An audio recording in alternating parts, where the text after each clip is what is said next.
क्या आपने कभी सोचा है कि हम आज जो भी हैं, जिस परिवार का भी हिस्सा हैं, जिस घर में हम सांस ले रहे हैं, ये सब हमारे पूर्वजों से ही तो मिला है। उन्होंने संघर्ष किया, जीवन जिया और अपनी अगली पीढ़ियों के लिए रास्ता छोड़ा। पितृपक्ष उन पूर्वजों को याद करने, उनका आभार मनाने का समय है। इन दिनों हमारे पितृ अदृश्य रूप से धरती पर आते हैं।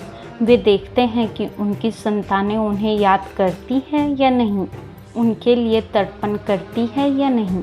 गरुड़ पुराण और महाभारत दोनों में उल्लेख है कि जो पितरों का श्राद्ध करते हैं उनके घर में सुख शांति आती है, और जो भूल जाते हैं उनके जीवन में अकारण ही दुख, रोग, कष्ट और अनेकों बाधाएं आती रहती हैं। अब सवाल उठता है कि हमें पितरों को खुश करने के लिए क्या करना चाहिए।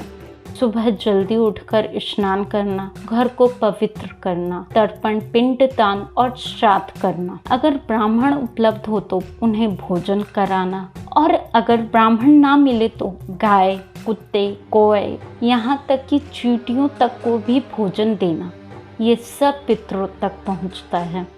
क्या नहीं करना चाहिए?